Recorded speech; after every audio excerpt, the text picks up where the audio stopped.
Our goal today is to provide you an overview of the various leave of absence laws that are available to employees who may need time off from work for various reasons.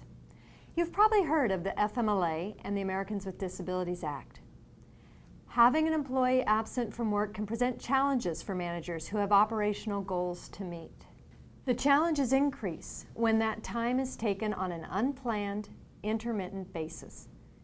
If the employee is also a poor performer with other attendance issues, it can be particularly frustrating, and we get that. The reality is that there are a number of laws that provide employees with certain minimum amounts of time off, regardless of the operational impacts or the hardship on your business. And moreover, time taken under these laws cannot be counted against an employee's attendance record. We want to help you understand the overall context so that you can work with the company to ensure that the laws are being followed, and also to ensure that employees who are not using leave appropriately are identified. And as a supervisor, you're in a critical position to identify potential leave situations. This is an area in which your actions, or inaction, can make a big difference. If you fail to recognize a leave request when one is made, or you say the wrong thing, or you count absences against an employee that should not be counted, you can expose the company to potential liability. The leave laws are complicated. It's an area in which even the most seasoned supervisors and human resources professionals make mistakes. We're not going to make you experts. Rather, the purpose is to help you spot the issues and know when to call human resources. Generally, the laws provide for unpaid time off for certain specified reasons. The most common reasons employees take leave are to care for an employee's own serious health condition, to care for a family member with a serious health condition, for pregnancy, parental leave, family military leave, and domestic violence leave. There are federal laws, like the FMLA and the ADA, that permit leave, as well as many overlapping state laws. Several leave laws and policies might apply in a particular situation. Generally, we identify each potential law that might permit an employee to have time off. We then determine if they are eligible for leave. If one law does not apply, another might. For example, a new pregnant employee might not qualify for federal FMLA leave because she's not worked for 12 months.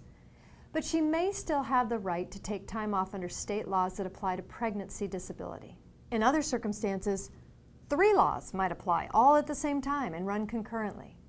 We then gather medical information, since we do not have to take the employee's word for it. After identifying how much time off the employee might receive, we then evaluate whether any of the time will be paid and what the company's obligations might be to continue health plan coverage and other benefits during the leave. Time off can be in a continuous block. For example, an employee might need 6 weeks for surgery and recovery. Time off can be in the form of a part-time schedule.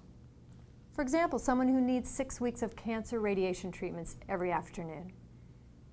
Or time off can be intermittent for conditions that flare up periodically on no set schedule, such as migraines and asthma, and those can be the hardest situations for managers to deal with. There are 3 significant things that you can do to help us manage employee leaves. First, spot leave requests. If you have an employee who asks for time off, has been absent for more than 3 days for medical reasons, tells you that she's pregnant, or attributes attendance problems to a reason that might fall under one of the laws, your radar should go off. You should direct them to HR. And this is important because the company has an obligation to notify an employee of FMLA rights if the employee provides information that suggests the FMLA might apply.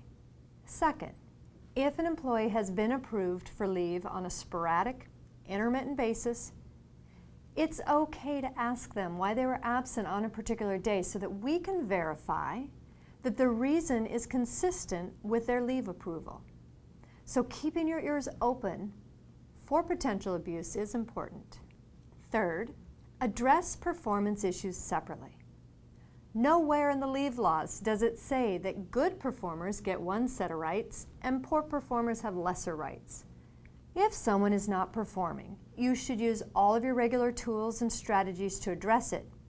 But denying them a leave of absence, unfortunately, can't be one of those strategies. We're also not allowed to retaliate against employees who exercise their rights to take leave. We need to be careful not to make comments suggesting that we're irritated by having to schedule around their leaves of absence, no matter how real that irritation might be. Occasionally, an employee who requests leave also has other attendance issues or performance problems. We need to provide the employee with their leave rights, but that does not mean that we hold back from managing performance as we otherwise would. However, if you are considering taking discipline against an employee, we do need to keep a couple of things in mind. If the discipline's for attendance and that person has taken leaves, we need to make sure we are only counting those absences against them that we're permitted to count. For example, we cannot count FMLA absences or pregnancy-related absences against an employee. So please involve HR to make sure we have good information about each absence and whether or not it's protected. Because when in doubt, we will have to leave it out. If discipline's for other performance issues, we also need to proceed carefully. An employee may claim they're being retaliated against for having taken a leave. That does not mean we left them off the hook for performance issues. But what we have to recognize is there is a higher chance than normal of our decision being scrutinized. So we want to have good reasons and good documentation to back up our decision. So as we wrap up, the three most important takeaways are these. First, if an employee tells you that they need time off work for medical reasons, or they're pregnant, or they have missed a lot of work and you have a reason to believe it's because of a medical condition or domestic violence, please let HR know. Second, before giving discipline, call HR. And third, be patient. We will get them back to work as soon as we can. Thank you for listening.